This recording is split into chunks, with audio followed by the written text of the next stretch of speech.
Most favourite మీ కో contestant ఎవరు big boss house లో ఈసారి? ఇప్పుడు ఈ సీజన్ లో అయితే రోహిణి గారు, అవినాష్ అన్న. సీరియస్లీ రోహిణి గారు నాకు అంతకుముందు ఆవిడ జస్ట్ ప్రొఫెషనల్ గా తెలుసు అంతే, ప్రొఫెషనల్ గా కో ఆర్టిస్ట్ గా తెలుసు అంతేలే. కానీ ఈ సీజన్ లోకి వచ్చినాక చాలా బాగా కనెక్ట్ అయిపోయారు మేడము. అండ్ చాలా అవమానాలు ఫేస్ చేశారు హౌస్ లో. వాటన్నిటిని తట్టుకొని నిలబడి ఎవరైతే నువ్వు ఆడలేవు చెయ్యలేవు అన్నారో వాళ్ళ మీద గెలిచి చూపించి మొత్తం అందరికీ ఒక ఇన్స్పిరేషన్ గా నిలిచారు. అవమానాలు అంటే ఎలాంటివి? ఫర్ ఎగ్జాంపుల్ మీ దృష్టిలో అవమానం అంటే ఏంటి? నువ్వు ఆడలేవు, నువ్వు చెయ్యలేవు, నువ్వు పరిగెత్తలేవు, you are zero in the game, who are you to ask me.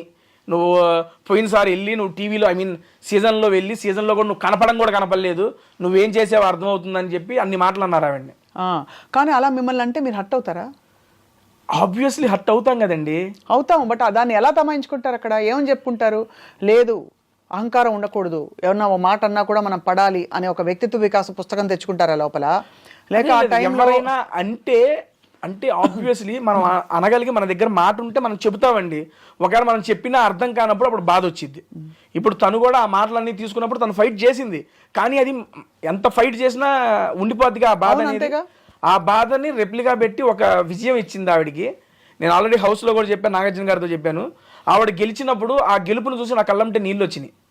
Big బాస్లో ఇంతటి గొప్ప విజయం నాకు ఇప్పుడు లైవ్లో 2 గంటల పాటు మేడం. గేమ్ ఏంటంటే ఒక సీసా ఉండిద్ది, సీసా ఇన్ ద సెన్స్ ఇదేంది ఊగుతారు మేడం, ఏంటిది సీసా?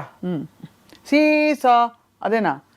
పైకి కిందకి ఈ పక్కనేమో ఒక కాలుతో బ్యాలెన్స్ చేయాలి, ఆ పక్కనేమో కుండలో ఇసుక పెట్టుకొని ఉంటారు, అది బ్యాలెన్స్ చేయాలి. నేను, రోహిణి గారు, ఇంకొక అబ్బాయి పృథ్వీ, ముగ్గురు ఉంచును. నేను ఒక అరగంట 40 నిమిషాల్లో నేను పడిపోయా. రోహిణి గారు ఈ లెగ్కి ఇంజూరీ సర్జరీ జరిగిన ఆ కాలుతో 2 గంటల పాటు బ్యాలెన్స్ చేశారు. తనకి స్ట్రెంగ్త్ ఏమీ కాదు, ఓన్లీ విల్ పవర్. వాళ్ళు నన్ను అన్నారు వాళ్ళ మీద గెలవాలనే పంతంతో గెలిచి చూపించారు. అందుకని నాకు అసలు దెబ్బంటే ఆవిడ మీద ఒపీనియన్ మారిపోయింది. దాని ఇదిరా గెలుపంటే అనిపించింది. ఒకవేళ అలా ఆడుతూ ఆడుతూ కింద పడిపోతే అవుట్. అంటే నేను ఎందుకు అడుగుతున్నానంటే అంత కొని తెచ్చి పెట్టుకునే ఇలాంటి, అంటే మనకి జీవితంలో ఏదో పనికొస్తాయి అనే ఒక కారణంతో ఇలాంటి టెస్టులు పెడతారా బిగ్ బాస్లో? మేడం మీకు ఎలా అర్థమైంది బిగ్ బాస్ అసలు? బిగ్ బాస్ అనేది నాకు పర్సనల్గా ఏంటంటే మేడం, ఎమోషన్స్ కంట్రోల్. నేను హౌస్లో కూడా చాలాసార్లు చెప్పాను, మన ఎమోషన్స్ని కంట్రోల్ చేసుకోగలగాలి. రియల్ లైఫ్లో కానీ ఏది ఎక్స్ట్రీమ్ ఉండకూడదు, ఏది తక్కువ ఉండకూడదు. ఎమోషన్స్ అనేవి ఎప్పుడు కంట్రోల్లో ఉండాలి. ఎమోషన్స్ కంట్రోల్లో ఉంటేనే మన ఆలోచనలు మన ఆధీనంలో ఉంటాయి. ఇప్పుడు పీక్స్కి వెళ్ళినా కూడా ఆ కోపంలో కొన్ని డెసిషన్స్ తీసుకుంటాం, అది అప్పుడు కరెక్ట్ అనిపించచ్చు, తర్వాత తప్పు ఉండొచ్చు. మనం కృషిపోయి అటువంటి టైంలో తీసుకుని ఉంటాం, అది తప్పే ఉండొచ్చు. అదే ఎమోషన్స్ని ఎప్పుడు మన కంట్రోల్లో పెట్టుకున్నాం అనుకోండి, it is purely my personal opinion, మన కంట్రోల్లో పెట్టుకున్నాం అనుకోండి, మన ఆలోచనలు కూడా మన యొక్క ఆధీనంలో ఉంటుంది అనేది నేను నమ్ముతా. అలాంటి పర్సనాలిటీ డెవలప్మెంట్ గురించి కానీ, మన క్యారెక్టర్ల గురించి కానీ, ఈ రకంగా వీటన్నిటికీ మనం ఏంటి అనేది, ఇప్పుడు ఒక సీజన్కి వెళ్ళిన ఒక బిగ్ బాస్ కంటెస్టెంట్ ఒక జర్నీ చూసేస్తే వాడేంటి, ఎలా ఉంటాడు, ఎలాంటి వాడు అని చెప్పి ఆ వెళ్ళిన వ్యక్తికి తెలిసిద్ది, చూసే జనాలకి తెలిసిద్ది. ఇది పూర్తిగా A to Z. What is Teja అంటే జస్ట్ సీజన్ 7, సీజన్ 8 మనకు కూడా తెలిసిద్ది. ఎందుకంటే మనకు తెలియని సిచ్యువేషన్స్లో ఉంటాం ఇంట్లో.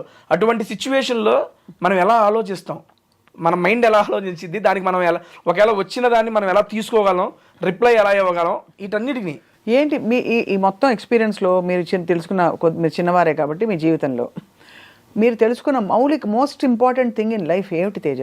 చెప్పేగా ఈ 3 నేర్చుకున్నాను బిగ్ బాస్. నేను ఫస్ట్ చెప్పే కదా, ఇవి చెబితే చెబుతారులే, నేను రియల్గా ఎక్స్పీరియన్స్ చేసి ఈ 3టిని లైఫ్లో ఇంప్లిమెంట్ చేస్తున్నా.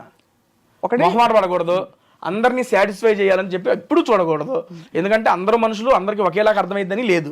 నెక్స్ట్ ఇంకోటి, వచ్చిన దాంతో సంతృప్తి చెందు, ఇంకో దానికి ప్రయత్నించు, రాలేదని చెప్పి ఎక్కువ దాని గురించి బాధపడకు. సీరియస్లీ లాస్ట్ టైము మా అమ్మ రాలేదని చెప్పి నేను పెట్టేసుకున్నా మనసులో, నాకు ఉండిపోయింది. నేను 9 వారాలు ఉన్నా, నా ఇదికి నాకు చాలా ఎక్కువ అది. దాన్ని నేను 9 వారాలు ఉన్నా కదా అని తీసుకోకుండా అమ్మ రాలేదు కదా అనే పట్టుకొని నన్ను నేను చాలా ఇదైపోయా. అలాగే ఈ సీజన్లో అమ్మ రావాలని ఒకటే పెట్టుకుని అమ్మ వచ్చేసింది, ఇంకా టాప్ 5కి వెళ్ళలేదు, కప్పు కొట్టలేదు అని పెట్టుకోవాలా. అమ్మ వచ్చింది, చాలు మూసుకో, నీకు ఇది చాలు, ఎక్కువ ఎక్స్పెక్ట్ చేయకు. నాకు నేను చెప్పుకున్నా, ఐఎమ్ ఫ్రీ బర్డ్, చాలా హ్యాపీగా ఉన్నా. హ్యాపీగా ఉన్నారు? మీ వీడియోస్ కంటిన్యూ అవుతున్నాయా? హ్యాపీగా. నేను నిన్నగాక మొన్నే వచ్చాను, ఇంకా స్టార్ట్ చేయాలి వీడియో ఏమి. రేపు అమ్మతోనే ఫస్ట్ వీడియో చేస్తున్నా. అబ్బా, ఎక్కడ తీసుకెళ్తున్నారు అమ్మని? అమ్మతోనే ఫుడ్ వీడియో, ఒక రెస్టారెంట్ అనుకున్నాను, వెళ్ళి అక్కడ ఫుడ్ వీడియో చేసి నేనేం చెప్పను. నా బిగ్ బాస్ జర్నీ మీద ఇప్పుడు మీరు ఎలాగైతే అడుగుతున్నారు, అమ్మ నువ్వు చూసావు కదా నీకేమనిపించింది, మా అమ్మ క్వశ్చన్ అడుగుతా ఉంటే నేను ఆన్సర్ చెబుతా ఉంటా.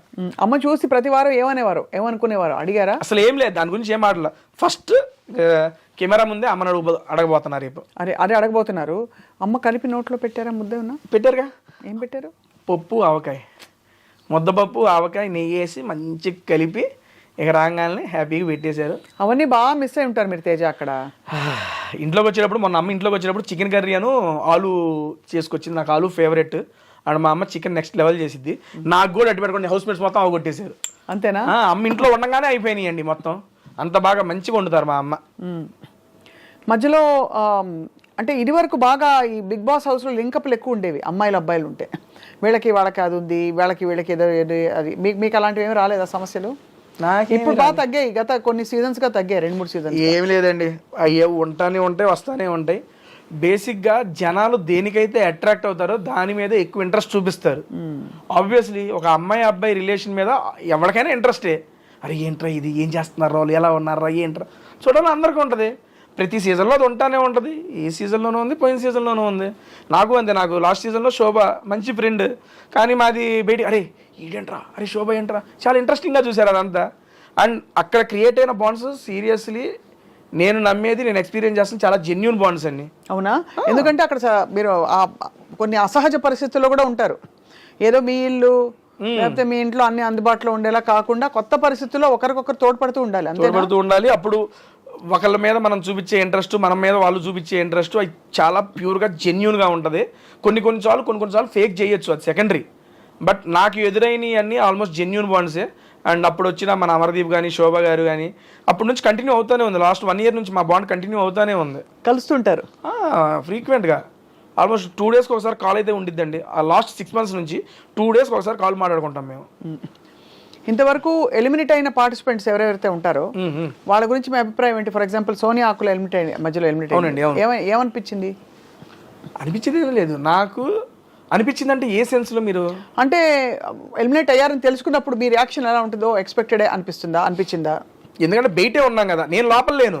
అప్పుడు లేదు తెలుసు, అప్పుడు మీరు బయట ఉన్నారు, బయట ఉన్నాం కాబట్టి బయట పరిస్థితులు చూస్తున్నాం కాబట్టి ఓట్ బ్యాంక్ ఎవరికి తక్కువ ఉంటుందని ఒక ఐడియా ఉంటుంది. కానీ ఇదంతా బేక్ బిలీవ్ కదా తేజ. అంటే ఇప్పుడు ఓట్ బ్యాంక్ అన్నది మీరు అన్నది బాగానే ఉంది.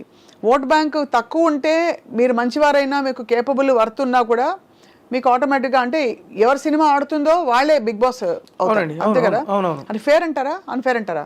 ఒకటండి, ఇప్పుడు బిగ్ బాస్ లాంటి షో జనాల మీద, జనాల యొక్క ఓటింగ్ మీద డిపెండ్ అయ్యి ఉంటుంది అని చెప్పినప్పుడు చెప్తున్నా, నాకన్నా తోపుగా ఆడేవాళ్ళు నాకన్నా ముందు వెళ్ళిపోయిన వాళ్ళు ఉన్నారు. I accept it.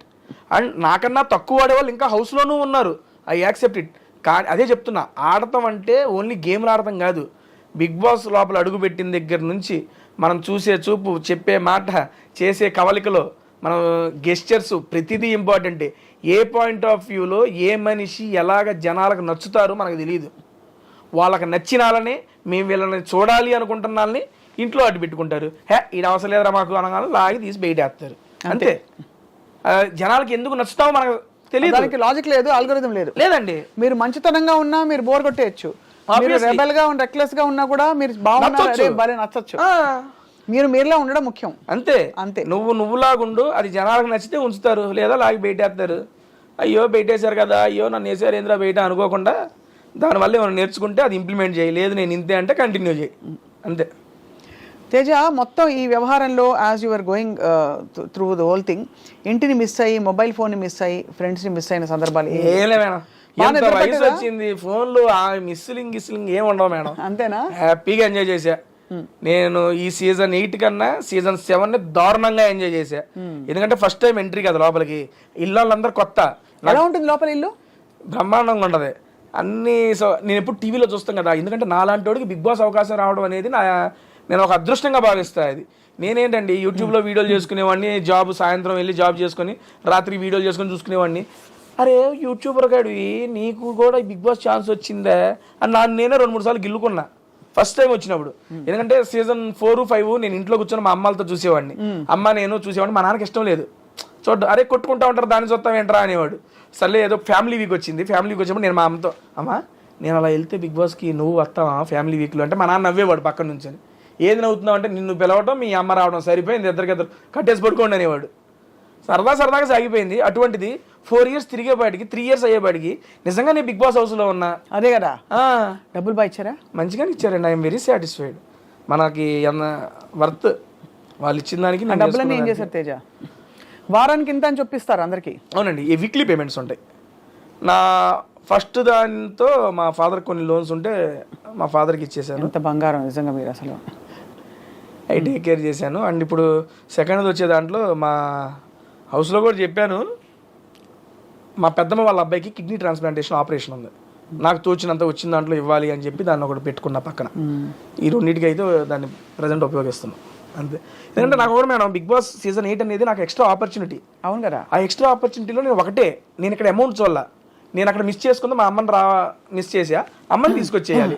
దాని తర్వాత వచ్చే ఆ అమౌంట్ అదంతా దానికి వాడుకుందాం, కానీ అది నాకు ఎక్స్ట్రా బోనస్. అవును. అండ్ బిగ్ బాస్ ఇచ్చిన పేరు వల్ల నేను ఓపెన్గా చెప్తున్నా, నేను మంచిగానే ఉన్నాను. నా యూట్యూబ్ ఛానల్ మంచిగా ఉంది. నేను ఇరానీ నవాబ్స్ అని నా కొత్త ఫ్రాంచైజీ ఒకటి పెట్టుకున్నాను, 22 branches ఓపెన్ చేసుకున్నాను. దాంట్లో అది మంచిగా నడుస్తుంది. దేవుడి దయ వల్ల సినిమాలు వస్తున్నాయి, మంచిగా ఈవెంట్లు చేసుకుంటున్నాను. అందుకని బిగ్ బాస్ ద్వారా వచ్చిన అమౌంట్ నాకు దాన్ని యూజ్ చేసుకుంటా. నేను ఇవి కాపాడుకుంటే చాలు నాకు. ఇరానీ నవాబ్స్లో ఏమేమి చేస్తారు? ఇరానీ నవాబ్స్ అనేది బేసిక్గా tea franchise madam. Tea franchise నా ఫ్రెండ్స్తో ఇద్దరితో కలిసి స్టార్ట్ చేశాను. అది స్టార్ట్ చేసి నేను బిగ్ బాస్ హౌస్లోకి వెళ్ళేవాడికి 15 branches అయినాయి. ఇప్పుడు బయటకు వచ్చేవాడికి ఆల్మోస్ట్ 20 to 25 branches. అంటే ఇప్పుడు నేను బ్రాంచ్ పెట్టుకోవాలనుకోండి ఇరానీ నవాబ్స్ అని, మీ దగ్గర రెసిపీస్, మీ దగ్గర ఫ్రాంచైజ్ కొనుక్కోవాలి. అవును, ఎంటైర్ ఎక్విప్మెంట్ మేమే ఇస్తాం. మీరు ఇలాంటి ఒకటి క్లోజ్డ్ ఎన్విరాన్మెంట్ రూమ్ ఏదైనా ఇచ్చినా, లేదా మీరు డబ్బు ఏదైనా పెట్టుకున్నా, దాంట్లో మొత్తం సెటప్ నేనే చేస్తాను. నేనే చేసి దానికి సంబంధించిన మీకు ఇంగ్రీడియంట్స్ కానీ మొత్తం మేమే ఇస్తాం, కిచెన్ ఎక్విప్మెంట్తో సహా ఎవ్రీథింగ్. మీ వీళ్ళకి చాలా బాగుంటుందా మీ టీ? బ్రహ్మాండంగా. Irani nawabs great. ఇప్పుడు దాకా పెట్టిన వాళ్ళందరూ ఆల్మోస్ట్ ఒక 2 to 3 monthsలోనే ఆ బ్రేక్ ఈవెన్ క్రాస్ అయిపోయారు. అవునా? ఏంటి స్పెషల్ చెప్పండి? ఇరానీ చాయ్ స్పెషల్ దాంట్లో. అదే ఏంటి ఆ స్పెషల్? ఆ రెసిపీ ఏమిటి చెప్పరా? రెసిపీ ఎట్లా చెబుతామండి, భలే కొన్నారే. ఏదో చెప్తే మేము కూడా రెసిపీ చెప్పేదేలే. పోనీ ఎప్పుడైనా వస్తే చాయ్ తాగిస్తారా? హ్యాపీగా తాగిస్తాను. అది చాయ్తో పాటు ఇంకా ఏమేమి ఉన్నాయి అక్కడ మేడం? అది బేసిక్గా ఇరానీ చాయ్ పెట్టుకున్నాం. దాంతోపాటు మీరు బేసిక్గా ఇంకా ఏమైనా యాడ్ చేసుకోవచ్చు. కొన్ని ఫ్రాంచైజీస్ ఏమైందంటే, మాకు మీరు అమ్ముకున్న దాంట్లో రాయల్టీ ఇవ్వాలి అయ్యి అంటారు. మా దగ్గర రాయల్టీ లేదు, 1 time ఇన్వెస్ట్మెంట్, దట్స్ ఇట్. ఇంకా ప్రతిసారి మీరు మీరు అమ్ముకున్న దాంట్లో రాయల్టీ ఇవ్వాల్సిన పని లేదు. ఇప్పుడు మీరు ఇన్నే పెట్టుకున్నారు, ఎక్స్ట్రా పెట్టుకుంటారంటే ఎక్స్ట్రా ఎందుకు పెట్టుకుంటారు, మాకు ఇవ్వాలి, దాంట్లో రాయల్టీ అంటారు. ఏమి లేదు. మేము టీతో పాటు సమోసా స్నాక్ ఐటమ్స్ అవి ఉంటాయి, లేదా లస్సీలు వీటికి సంబంధించిన అవి ఉంటాయి. వాటిలో కూడా బిర్యానీస్ పెట్టుకున్న బ్రాంచెస్ కూడా ఉన్నాయి. రీసెంట్గా ఇక్కడ మనకి గోకుల్ ఫ్లాట్స్ దగ్గర ఓపెన్ చేశారు. ఎంటైర్ టిఫిన్స్ దగ్గర నుంచి బిర్యానీస్ దాకా మొత్తం ఉన్నాయి. సో మొత్తానికి మీ ప్రయాణం ఏదో ఆహారంతో కొనసాగుతుంది. టోటల్ ఫుడీ మ్యాన్ రియలీ కదా. అనుకోకుండా మేడం, సీరియస్లీ ఎక్స్పెక్ట్ చేయలేదు. సరదాగా నాకంటూ ఒక యూనిక్ ఐడెంటిటీ చేద్దామని చెప్పి నేనేదో క్రియేట్ చేసుకున్నా, జనాలు ఆదరించారు, తీసుకొచ్చి మీ ముందు కూర్చోబెట్టారు ఇక్కడ.